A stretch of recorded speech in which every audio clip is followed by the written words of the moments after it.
اچھا اب دیکھیے بعض اوقات یہ ہوتا ہے کہ کسی معین شکل میں، ایک تو درود وہی ہے جو کہ ہم اللہم صلی علی محمد و آل محمد پڑھتے ہیں، اور کچھ جو ہیں ان کی معین شکلیں بھی ہیں، جیسے وعجل فرجہم کا اضافہ کرنا، یا اللہم صلی علی فاطمہ و ابیہا والا جو ہے درود فاطمیہ، اور اس طرح سے اور جو مختلف شکلیں ہیں.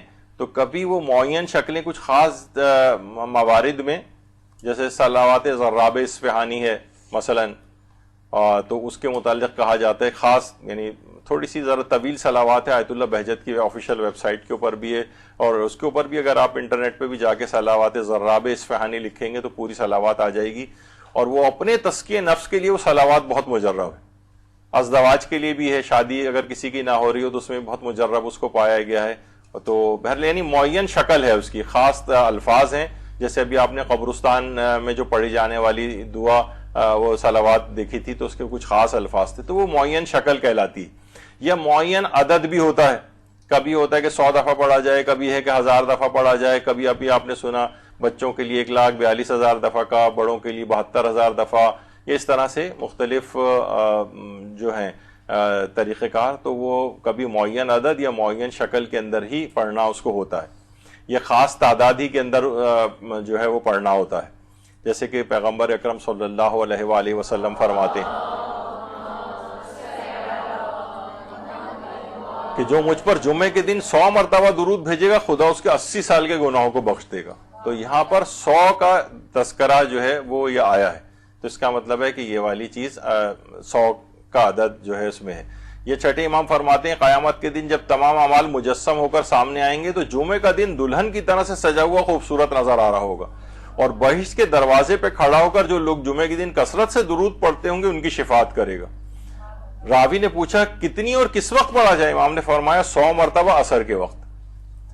تو 100 مرتبہ وقت عصر جو ہے اس کو اگر پڑھا جائے تو اچھا عصر کا وقت کون سا ہے؟ ویسے آیت اللہ سیستانی کے نزدیک تقریباً 1.5 گھنٹے بعد ظہر کے عصر کا وقت فضیلت جو ہے وہ شروع ہو جاتا ہے.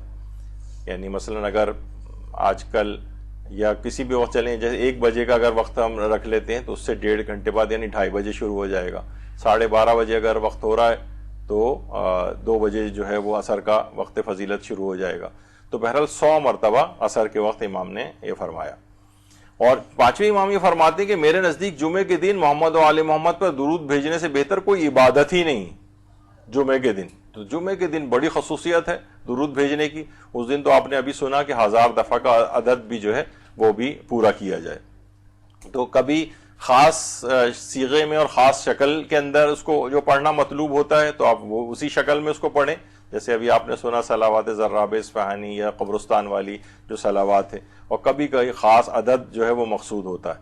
مثلا روایت میں ہے کہ جمعے کی شب یعنی شب جمعہ کم سے کم 100 مرتبہ انسان درود پڑھے، اور جس قدر زیادہ ہو سکے پڑھے. امام صادق فرماتے ہیں کہ شب جمعہ میں محمد و آل محمد پر درود بھیجنے سے 1000 نیکیوں کا ثواب ملتا ہے، 1000 گناہ محو ہوتے ہیں، اور 1000 درجات بلند ہو جاتے ہیں.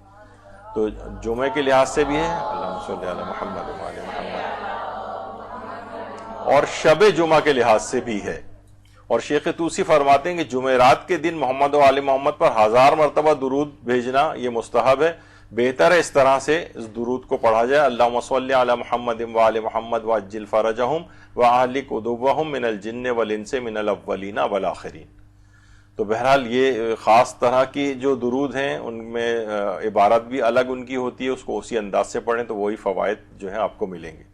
درود میں ویسے تو کثرت جتنا بھی زیادہ پڑھ سکیں ہو سکے، لیکن آیت اللہ بہجت فرماتے تھے کہ اگر کبھی کثرت اتنی مطلوب نہیں ہے لیکن آپ بہت توجہ اور اخلاص کے ساتھ ایک دفعہ بھی اگر درود پڑھ رہے ہیں تو اصل میں کیفیت بھی مطلوب ہے.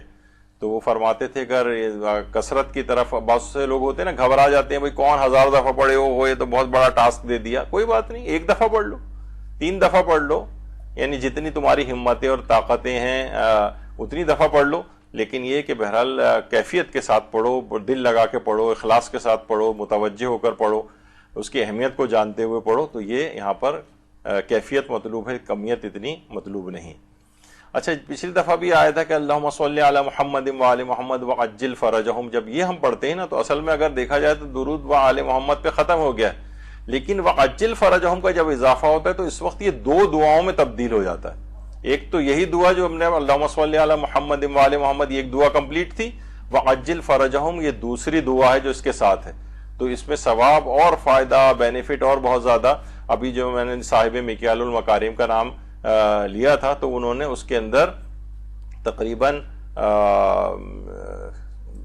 72 یا 75 فوائد کا تذکرہ کیا جو امام زمانہ کے اوپر صلوات بھیجنے سے یا ان کے لیے دعا کرنے سے حاصل ہوتے ہیں. تو جب واجل فرجہم آپ کہتے ہیں، دیکھا جائے امام زمانہ علیہ السلام کی ظہور کے لیے دعا ہم کر رہے ہیں تو پوری لسٹ ہے پورے ان فوائد کی جو انہوں نے لکھی ہے. اور ہم نے ایک امام زمانہ علیہ السلام کے معرفت امام زمانہ کے نام سے مدرسے کا کتابچہ، اس میں وہ پورے 70-72 میں سے اہم ترین جو فوائد ہیں وہ ان کی بھی لسٹ پوری دی ہے. تو بہرحال جب یہ پڑھتے ہیں تو اور زیادہ بینیفٹ آپ کو حاصل ہو جاتے ہیں واجل فرجہم کے ساتھ.